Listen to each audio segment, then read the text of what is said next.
Hey guys, Dropship Tyler here, and today I want to share a video that I did with my poker buddy, Cory Waaland.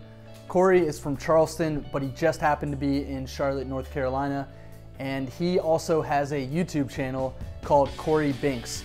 So the reason I wanted to do this interview, it's not dropshipping related, but it is e-commerce / entrepreneur related, so I figured it would be a good change up from just dropshipping. Cory actually talks about what he is doing to build his brand and how his brand has evolved over the last year and a half. He is not necessarily monetarily driven like I am or some of you guys are. I think in the long run, if he keeps his same mindset, naturally his brand is going to become bigger. I hope you like this interview, and I hope you can get something out of it, even if you're not happy it's not about dropshipping, because that's what my channel is about. Yeah, I appreciate you watching this video. Give it a thumbs up if you like it, and hope you enjoy it.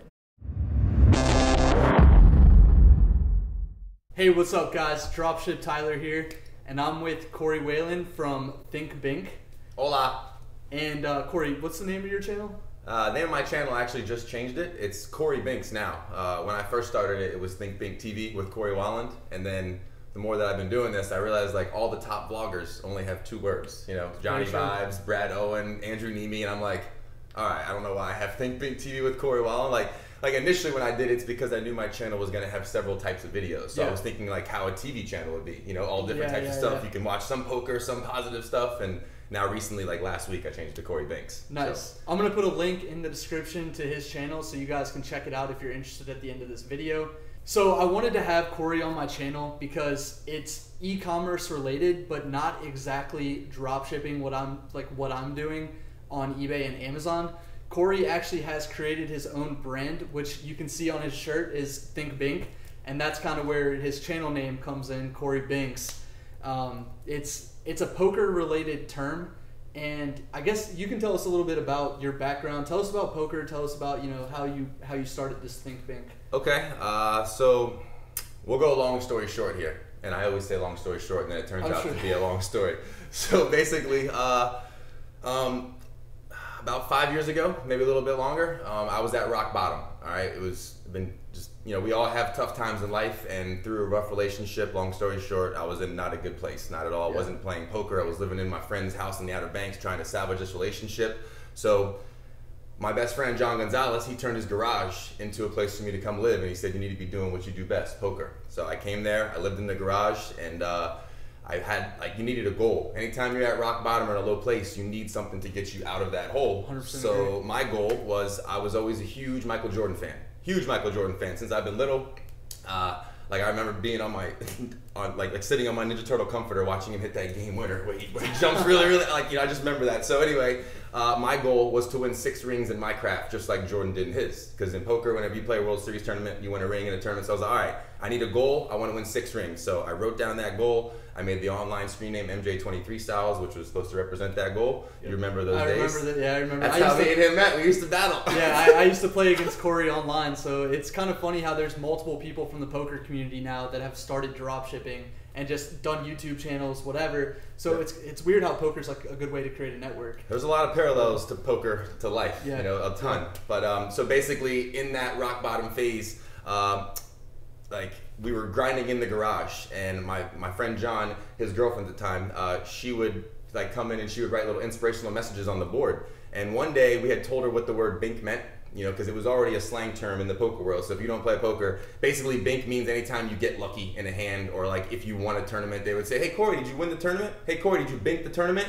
So when we told her about this, one day she came in and she wrote the words think bink on a dry erase board. And the only way that I can really describe it is that they say whenever you're about to die, your life flashes before your eyes. Yeah. And when I saw these 2 words, I remember I walked in and I was like, Brandon, what is that? And I was like, and I just had a visual of everything that's kind of happening now, just making positive videos, helping people, changing the world, being on the Ellen Show, all these things. So that's where it started. Now fast forward about 3 months or so, I'm back on my feet. I had won the very first World Series tournament I played at Caesars. I won $33K. And there's a crazy story behind that, but we'll just leave that out. So now I'm back on my feet and I'm a pro poker player traveling. And when I'm traveling, I see how many negative people there are, not just in poker, but in the world, because now I'm traveling for the first time in my life, really. And I'm like, why is everybody so negative? I'm having the time of my life playing a game here and everybody's so negative.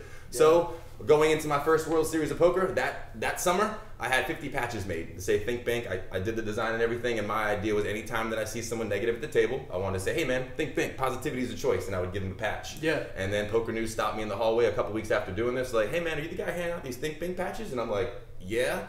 And they're like, you mind if we do an interview with you? And I sat down, they give me the interview, that's where it first started. And now fast forward about 3 years, I hit that goal, and I actually have 7 WSOP rings now. But in every winner's photo that I'd be, whenever you win a tournament, they make you do the photo. I would have a Think Bink patch on one of my shirts or a hat or something, and people would always think that it's a Think Bink shirt. And they were like, hey man, I want one of those shirts. Where'd you get that? And I'm like, it's not a shirt, it's a patch on one of my shirts. And that's basically how it started, was that where it got to a point where people kept messaging me, and I was like, all right, I'm at a crossroads. This is either like as far as I can let it go, or I can actually turn it into a thing. Little bit of procrastination, or a lot of procrastination, because I knew what it was going to take to have to buy the inventory, design the clothes. So that's kind of where it started though. And now the beginning of last year, I launched ithinkbank.com. We sell t-shirts and hoodies and hats for right now, and then growing slowly but surely.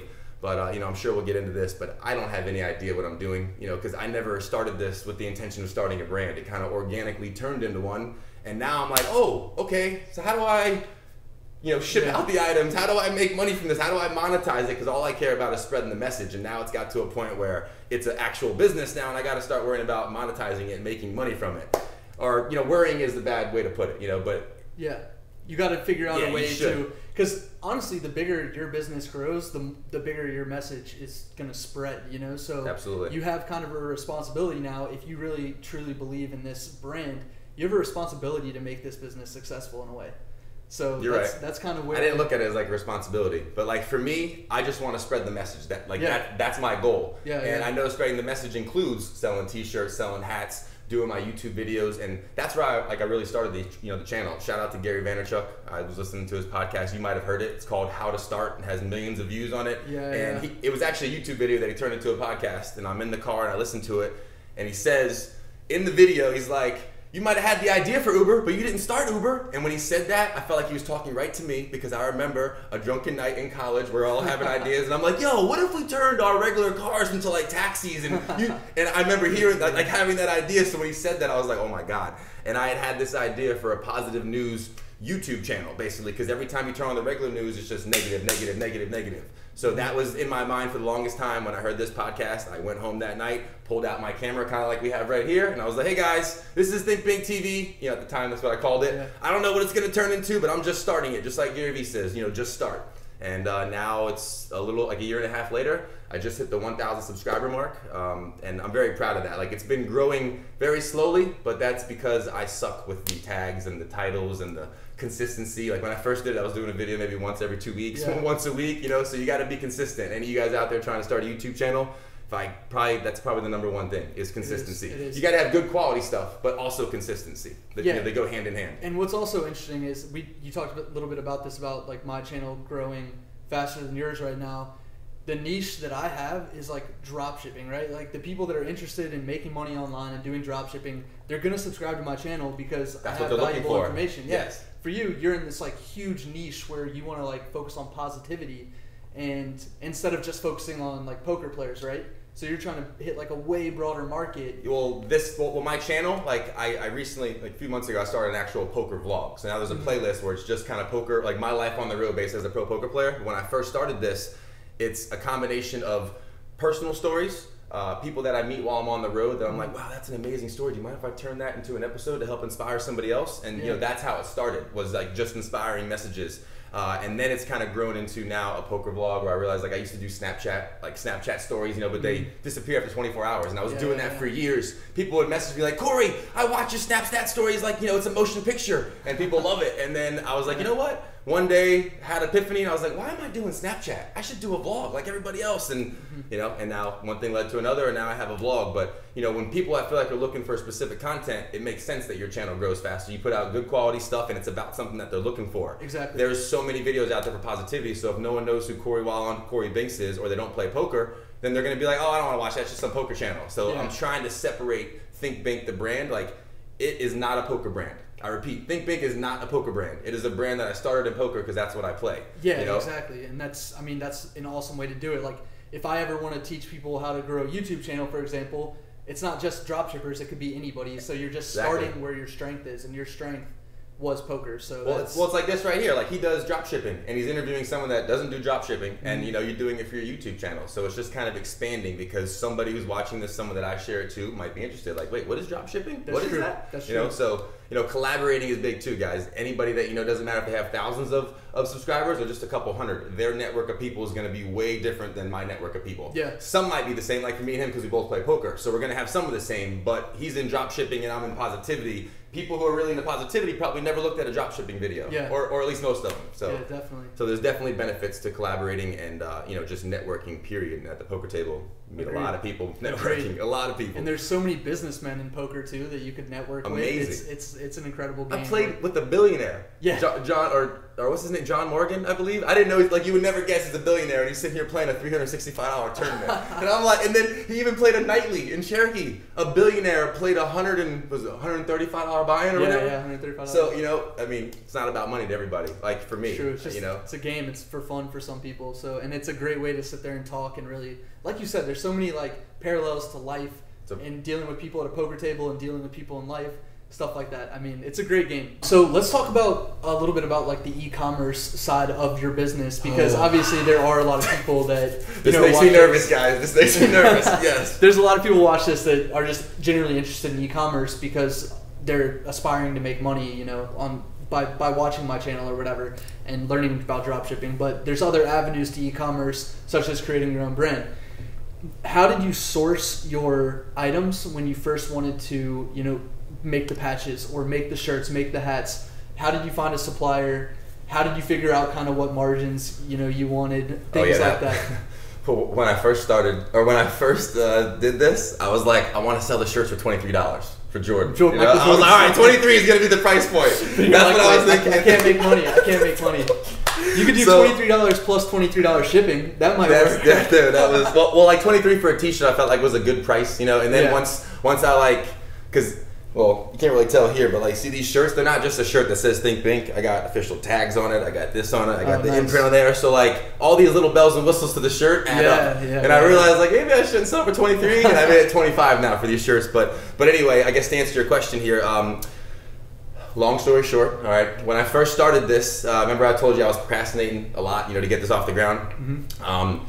My old roommate, the guy that I told you turned his garage into an apartment for me, he had did some coaching for this guy, Mike. And Mike had reached out to me and basically said they owned a print shop in Pensacola, Florida. And he was like, look, man, we already, like what they do is he makes websites for MMA fighters, right? And then, so say there's a big fight, because he's a part of a fight company or something that he was partnered with. I'm not really sure the details about that. But basically, if there was an MMA fight or a boxing match, they do both, Mike would make him the website. And then people could order the shirts. So Roy Jones Jr. was a big one of their clients. They also did shirts for John Bones Jones before all the crazy stuff happened. So people go onto the site, buy a shirt, and then they send it right out to them. John Bones, none of them have to ever touch anything, and then they would just send them the profits. So that's what he said to me. Basically, that's what that is. That's dropshipping. That's called, right? It's called print on demand. Okay. So whenever someone orders something, then they're printing it and shipping it out. So that way you don't have to know how much inventory to hold. Or you don't really need inventory. Yeah, you don't need inventory. Because it's made per order. And that's big. A lot of people that try dropshipping try print on demand also,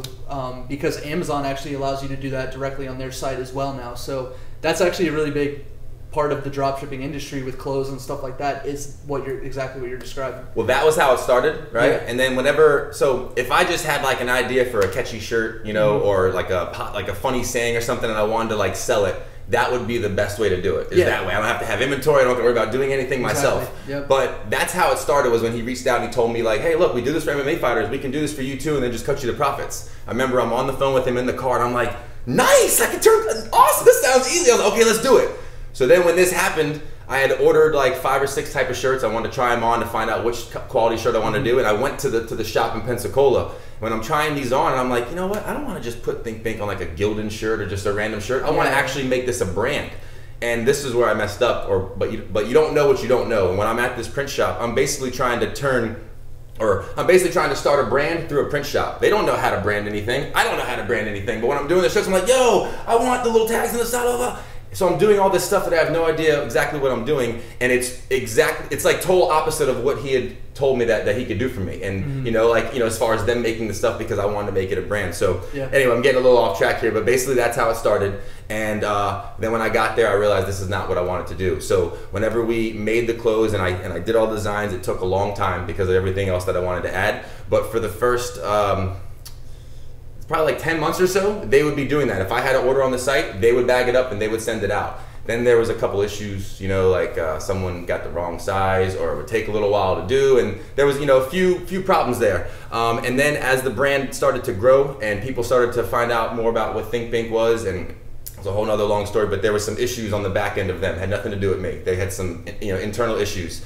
So basically now I'm doing all my shipping, and they don't do it anymore. I literally send it all out from my house. It's funny because what you're describing with like problems and people getting the wrong items. Yes. I mean, as dropshippers, we deal with that all the time because we have no idea what product is actually being sent out. We're just like ordering the product from the supplier and hoping that the right product gets sent out. And that's all something that you're showing me like with software, right? Yeah, so exactly. It's kind of like not even in your hands. You're just hoping that it all runs smoothly. Exactly. Like the Sale Freak software that I was showing you, you have to hope that the development of that software is good enough to where it is, and it is like the problems happen on the back end with Amazon having the wrong products and the wrong like catalog and stuff like that. So mistakes happen. That's where you end up having those type of issues that you just described with the wrong size. Well, then when you also throw in the people element, and there's these two guys are fighting because of something that happened a few weeks ago, and I'm like, okay, what does that have to do with me? Oh, so the business that you were working with was having they were having their own issues. Yeah. So then I would like message them and don't hear back for like a week, and I'm like, guys, I need more large shirts. I'm sold out. Like, what?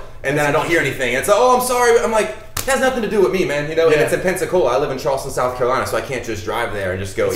So that was basically. Well, I guess now that I'm thinking about it, that was probably a big reason why the growth was like limited in that time frame, because I had no clothes for the longest time. People people weren't getting their stuff, and it was a lot of issues right there. So if I can, I guess, recommend anything, it's like make sure you know what you're getting yourself into in a sense, and also trust that gut feeling. Because now thinking about it, when I first went into this place and I saw even just how the shop was, and Mike, if you're watching this, no offense to you, it's just when I first walked into the print shop, I remember thinking, I'm like, stuff isn't even painted. They're like, I can see like the ceiling is like, there's different things that were kind of some red flags. I'm like, what? How do you guys not have this building set up yet? So trust your gut, whatever it is, all right? Go with your gut, because then no matter what happens, you can't be mad at anybody but but yourself. That's it. And I didn't trust my gut, and it was partially because I didn't want to have to deal with all the other work that I didn't know what I was gonna have to do to start this brand. Now I see like, whoa, this is a lot. And back then, if it would have worked smoothly, that would have been way easier route to go about doing it. But that's, again, if I just wanted to put ThinkPink on any shirt and have them drop, but that's not what I want. I want it to be a brand. I want it to be, a lifestyle brand. So like not just 2 words on a shirt, but there's a movement behind it. And you wanted high quality materials. Exactly. Like that. Yeah. I wanted to make stuff that I would wear. And I'm kind of picky with what I wear. And I feel like that's important too for not like a big name brand to have high quality. You need to have high quality stuff. Absolutely. Because if someone doesn't like the shirt, like the feel of the shirt, whatever, they're not going to order it again. Well, customer service is very big too. Yeah. So in that time frame where I told you some people got the wrong order, some people were waiting like recently this summer, because of all the problems I was telling you about, I changed companies, right? Now I have this big print shop in Dallas, Texas. Nice. They're actually the kind of place that I couldn't call them and say, hey, can you guys make my stuff? They have to actually accept you as a client. So they're super official. They make stuff for Nike, make stuff for like boutiques all around the Dallas area. So now they're making my stuff. So now if I need anything, boom. And like actually like, this shirt with the little tag, I'm so proud of that. Where it says ThinkPink on the inside. So the other place, the print shop, couldn't do that, It had to be all heat pressed, and it just, it takes forever. So I mean, it's like you definitely learn as you go. And like I said earlier, you don't know what you don't know. So it's just taking it one day at a time, and just, just every day try to learn a little bit. Every day, with no matter what it is. Yeah, that's super important in any industry. Absolutely. All right, so let's get back to, I guess, what you just said about doing customer service and trying to fix the issues. So customer service in the dropshipping industry obviously is like a huge aspect. One of the real any business. But especially in dropshipping, because I showed you the automated software. Basically, customer service is the only thing you have to do with that automated software. You have to fix problems when customers have problems. Things like that. Myself, I have 9 employees in the Philippines that do all of my customer service for me, and you guys that watch my channel already know this, and I am able to outsource that whole side of the business for very cheap compared to what it would be in the US. How do you deal with your customer service? Like whenever I had people that, like in this summer, this is I guess where we got off track. Whenever I was doing the changeover this summer, I basically for a month and a half, maybe a little bit longer, everything was on back order. People couldn't order anything. I didn't have sizes and stuff, so I had a note in the website telling everybody we're in the process of changing, yada yada yada. And then some people, this was prior to me. I didn't make the stuff on back order, so for the first couple weeks of the summer, people were still able to put in orders, and I'm like, oh, they put in the order and they're thinking it's coming. So then I had to personally email them. You know, anytime someone puts in an order, they have their email there or a phone number. Because some people that would put in orders, I would know them, so I would just personally text them. Yeah. But customer service, I'm very proud of how I was able to handle that, because even though things didn't go as smoothly with the amount of time people had to wait and all that kind of stuff, I feel like if I was good communication with them and I told them what was happening and basically was just real with them, said, guys, look, I'm in the process of changing companies, yada yada yada, like I'm sorry about that, I'll get you your stuff as soon as it comes in. And then I'm not just going to send them what they ordered. You know, if they waited, like one guy waited almost 2 months, so you better believe I sent him a free shirt, sent him some free stickers, some free bracelets, you know, I had to take care of him. And then almost every person that I sent free stuff to, almost every single one was like, you didn't have to do that, man. And I'm like, well, I wanted to do that, you know? So going above and beyond, people will remember that. Like, I don't remember exactly how the quote goes, but they say if people have a good experience or a bad experience, no, what is it? If people have a good experience, they'll tell 3 people. If they have a bad experience, they'll tell 10 people. So you want to make sure that people are having a good experience, because if they have a bad experience, way more people are going to find out about that. Agreed. So and especially if you have your own brand like that you can associate with it. For me, with Amazon and eBay, you know, it's like I don't rely on repeat customers because they're finding my products individually. They're not finding them through like the name of my store. You know what I mean? Yeah, so for me, I guess the incentive for me to have good customer service is to not have negative reviews on my eBay and Amazon account. No one can really leave you a negative review unless they go through, I guess, like Google reviews or something like that, right? It's all about, you might want repeat customers, and as you said, you want people to spread the message in a positive way about your brand, not necessarily. So that's kind of the difference there between, I guess, just selling on eBay and Amazon and creating your own brand. Well, if I was like a dickhead and be like, you'll get your stuff when it's ready or something, like that's not going to be good. You know, of course not. Especially, I know you're not trying to put your brand in a box, but right now it kind of is in the poker box. Yeah, I agree. So it's a very small, tight-knit community that travels the circuit, and you're going to see a lot of the same guys, whatever. If they order something from you and you are a dick about it, like you said, that's gonna get. Well, that would never happen, by the way. But like, I was raised well. I would never be a dick. But he's right. I'm just saying, you've got a real incentive to not mess up with. Like if somebody else was trying to start a Think Pink brand or a brand about positivity, but wasn't a positive person, it wouldn't work. That wouldn't work. It wouldn't work. It wouldn't work because it has to be genuine. You know. You're right. And people that know me know how I am and know how I live my life on a daily, on a day-to-day basis. So for me to start the YouTube channel, that's for the people that don't know anything about me, you know, or don't know anything about the brand or the movement. Because now it's starting to take off with all of Daniel Negreanu publicity. And that's amazing. Crazy that he got on there. Daniel Negreanu, if you guys don't watch poker, is I'd say the biggest poker. He's the most popular poker player in the world. Yeah. He was the #1 all-time earner until about a month or 2 ago. Yeah, when the guy won the $1 million tournament. Yeah, exactly, Justin Bonomo. So he's made like over $42 million or something in poker. If you play poker, you know who he is. Even if you don't play poker, you know who he is. And he saw a video that I did last summer. It was a 1-minute video I did all about making poker fun. He saw it and retweeted it. That's how he found out who I was. I gave him a Think Pink shirt last summer, and he wore it for the Super High Roll Ball. And he saw that. I saw that. It was amazing. And that's a whole other story. But basically, it's been starting to blow up within the poker world mainly. Which, you're right. Like, I'm not trying to keep it in the box, but I should probably at least blow it up as much in this box as I can until it, goes out. That's one big thing. I talk to other people who have dropshipping channels. They don't want to stay in the dropshipping YouTube box forever, but they know in order to get their brand, their personal brand out there, they have to stay in that box for this time period to grow their channel until they can move into something else. So that's kind of like the approach maybe you're taking. Maybe not by choice. It wasn't like I planned this. I just do it as it goes. I got that idea. It's naturally in a box, but it will spread also because you're not just talking about poker. You're talking about positivity. Did you see a spike in your traffic on your website or anything like that after Daniel Negreanu wore that shirt? Oh, absolutely. Yeah. So like, I'm not good with the analytics or like the widgets and the stuff on the back of the website that you can find out. But like one of my friends, Ash, she put on this this thing where it tells you how many visitors you have to the website, where they spend their most time, the little heat map, whatever. It's like one of those. And right after Underground, you wore that shirt for it was recently in Barcelona.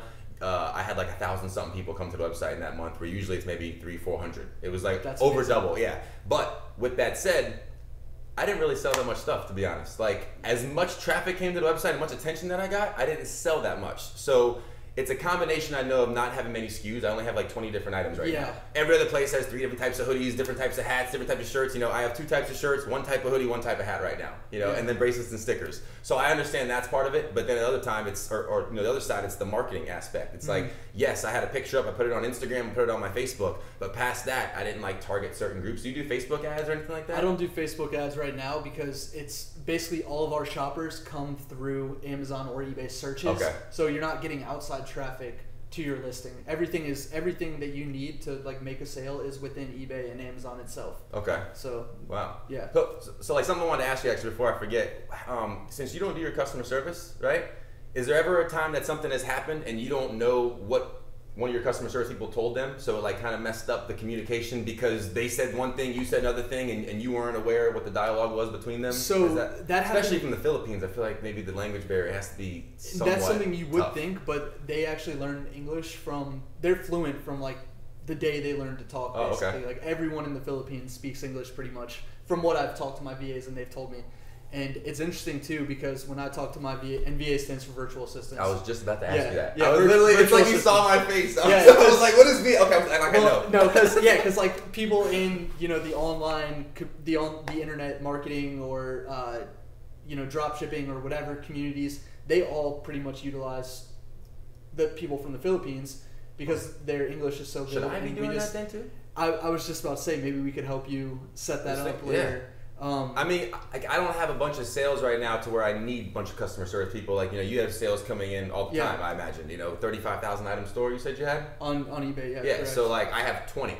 I have 20 items and it's closed and it's specific. It says Think Pink on it. So my niche, I guess you can call it, is much more narrow than yours. Exactly. So I don't know if I'm going to need that customer service, at least at this point. But if they could help me with other stuff, we can talk about that, or if they might find any value from that. Yeah, definitely. And but anybody who works online can utilize a virtual assistant because there's so many tasks that your time's worth more than their time. Essentially, is how it works. They can buy stuff a lot cheaper in their country than what we can buy stuff for. So if you can utilize a VA to take away the task that you don't want to do, if you go to Upwork.com, there are tons of people with so many different skills. Wow. Upwork.com? Upwork.com. You guys don't know about that. Trust me, my subscribers they know about Upwork. All right. Yeah, no, for sure.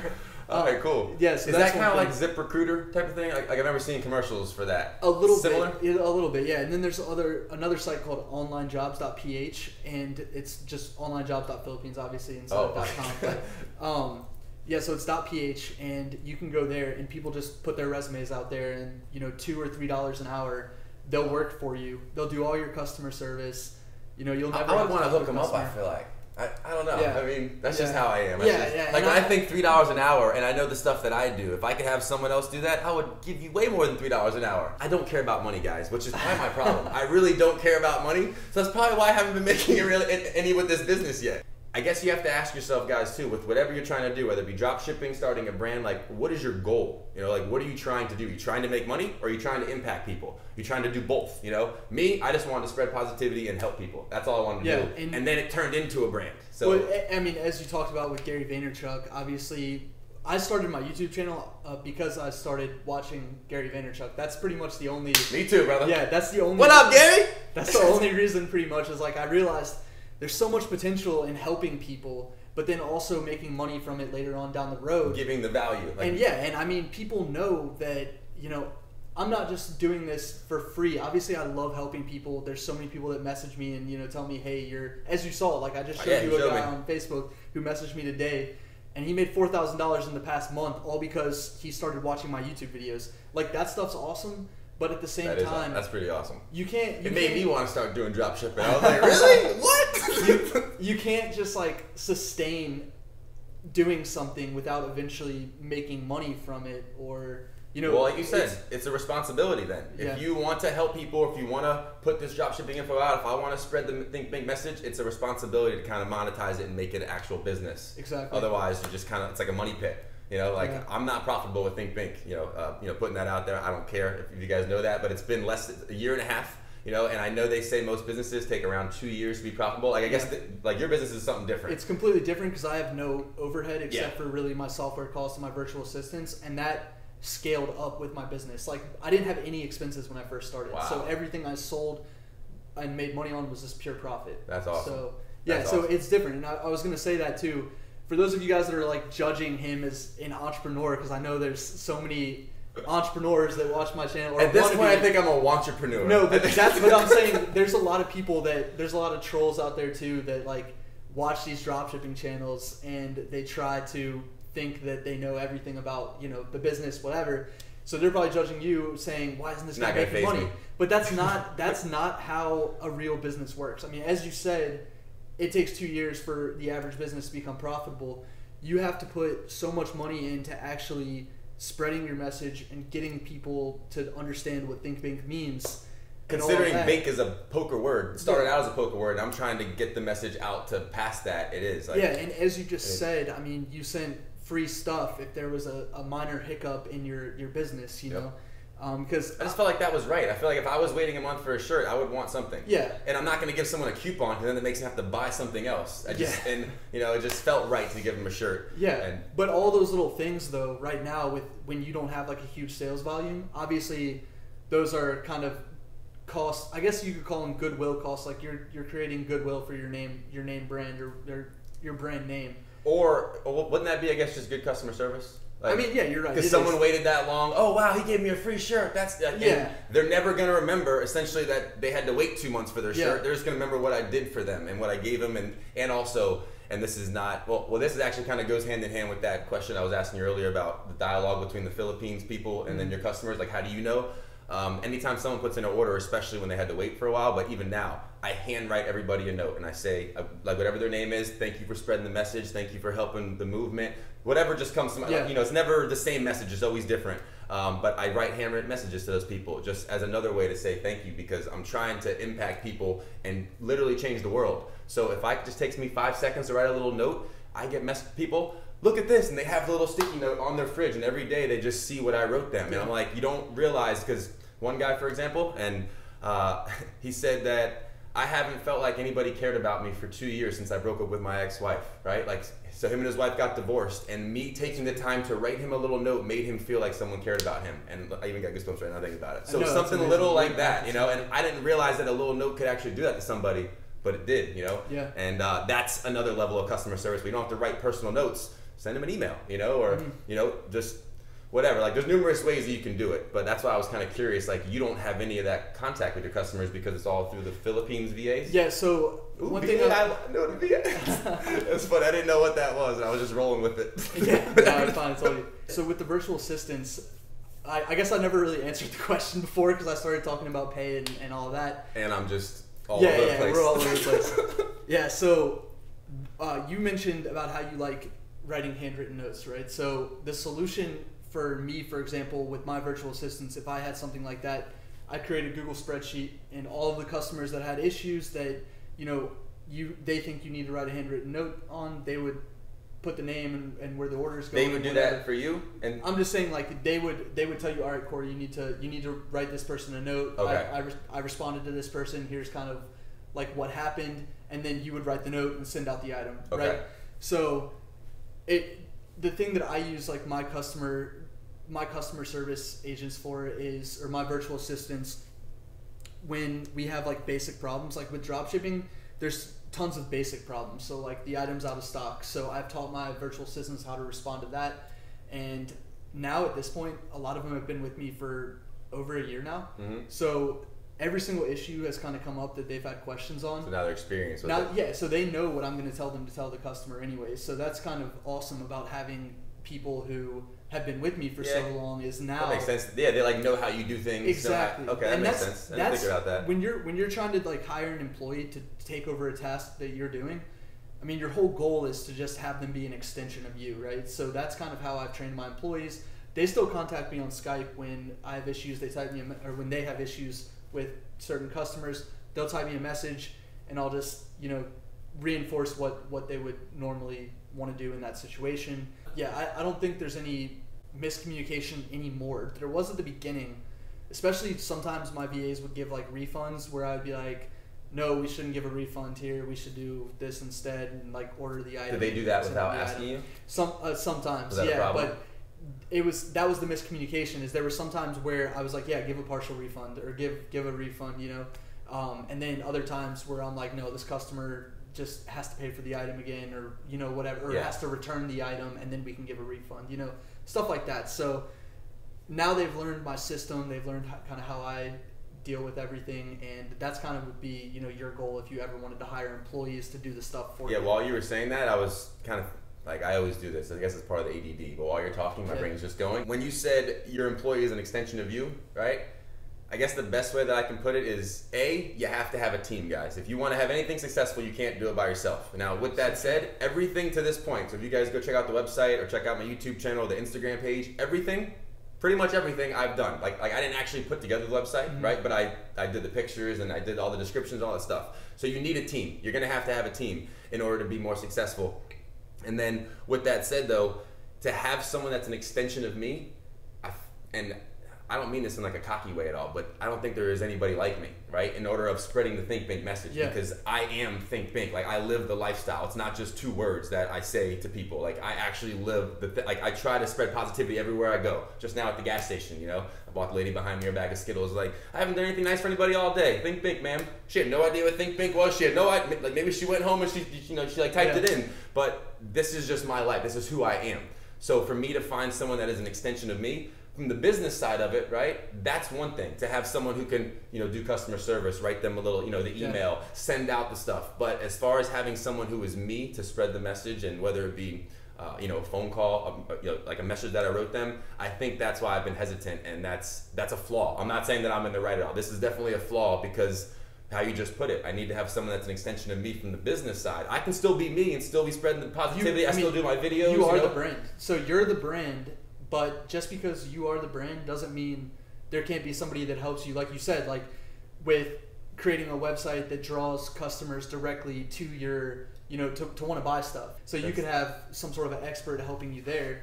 Or with customer service, you could create templates for the people to copy and paste in when certain issues arise. Because I'm sure there's similar issues that happen all the time, right? Yeah, and I think though, because I don't like that you said that, but you're right. Like the fact that you said I am the brand, like I guess I am, but I'm trying to remove myself from the brand. Like, so for example, when someone says, I'm gonna buy a shirt to support you, right? The first thing that comes to my mind is, no, it's not supporting me. You're supporting the message, what Think Pink means. Mm-hmm. I understand what the people mean, like they mean it like, in a good and polite way. They're trying to support you. Successful. They like you. They want to see you be successful. But I'm trying to remove myself from that and have it just be the message. But whenever you do everything on your own, and I'm the only one on my YouTube channel, and I've done everything, it's like, I guess I can't expect anything less. Like that's what people are gonna think because I'm out there with everything, And the more that I have a team, the more that I have people helping me, they're gonna realize that it's not just Cory. It's a team of people. But at this point, it is. And I'm glad we're having this talk because I've been having a lot of brainstorming things, and then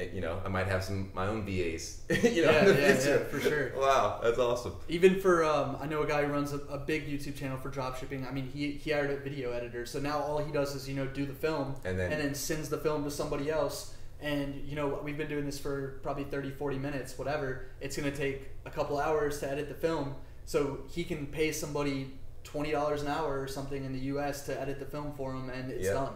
Now, do you think it's different whenever we're doing a video like this, because it's easier just to cut out the little dead spaces and whatnot, compared to me having someone do my edits for a video wherever I'm the one shooting it? I kind of know what vibe I'm trying to get across, what to put in, what to leave out. Again, it's different. I feel like the extension of yourself is to try to train the person to understand how you think about editing.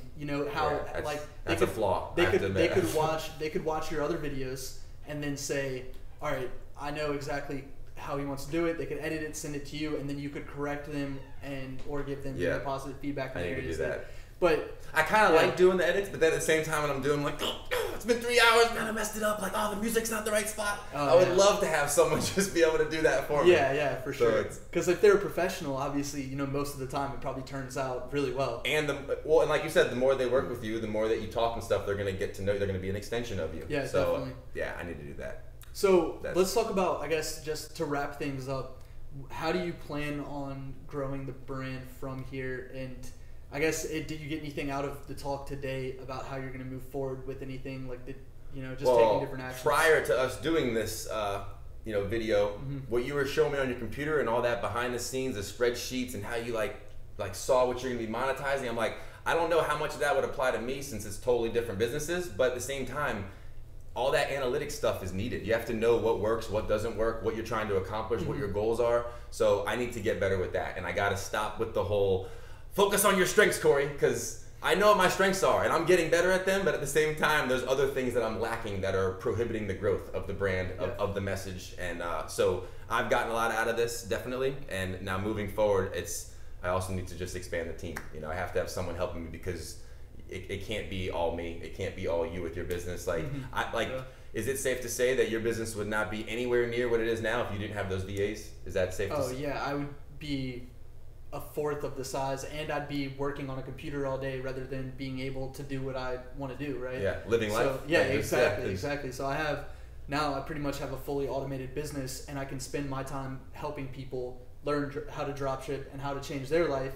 Because people who I learned from and all that, they did that for me. So that's kind of you're like paying it forward in that regard. Yeah, but at the same time, he's monetizing it. Yeah, right? Exactly. Yeah, and people know that. I mean, when I put a link in the description and it's an affiliate link, obviously, I'm being 100% truthful. I use that software. I'm successful with that software. But why not make money from it if I'm going to go ahead and teach people how to use it? And then show other people how to make money with it. Exactly. So I like the fact that my business is automated. And I can focus my time now on this aspect of life, like teaching other people. Well, I mean, life is growth, but the change part is optional, right? A lot of people, there's different phases in life, but a lot of people just kind of stay in the same place. And I don't want to stay in the same place. I know you don't want to stay in the same place. So to help grow in this regard, I have to get better and grow and learn the stuff that I've been kind of putting off. Yeah, for sure. Because I realize, I'm suffocating the growth of this by keeping it a one-man team, essentially. So, and that's a super important message for dropshipping as well. I've reiterated a lot of times in my videos that eventually you are going to have to hire employees to help you grow your business because you don't want to be strapped down and do every single thing yourself. You do want to focus on your strengths. It feels good, to be honest, when I look back, I'm like, man, I did all that. Like, I can't believe I did all that. It's like instead of looking at the whole staircase and being overwhelmed, you just take one step at a time and then look back and be like, damn, I climbed all those steps. It's kind of like that, but it's not efficient. It's not efficient at all. Agreed. And it's one thing if you want to start out that way to learn every aspect of your business, but then moving forward, make sure that you're delegating. Delegating is huge. Agreed. Well, Cory, I appreciate you, man, coming all the way to Charlotte from Charleston, right? To be fair, I didn't come here just for the interview. I'm just kidding, guys. He was already in Charlotte, and that's kind of I got some bracelets for you. I don't know what color you want. Man. Got some stickers and stuff for you. Yeah, let me... I figured wifey would maybe like a pink one. Oh, yeah, that's awesome. All right, cool. So, yeah, if any of you guys want to check out my website, it's ithinkbink.com. My YouTube channel, like we discussed earlier, was now Cory Binks. If you want to shoot me a message, if you ever, I know I don't know whoever you guys are out there, but if one of you guys maybe need a little inspiring message or a little boost of confidence or something, I talk to people all the time, and we're all in this life thing together, all right? So if we can help one another, whether it be through drop shipping or little positive words of encouragement, help somebody. Agreed.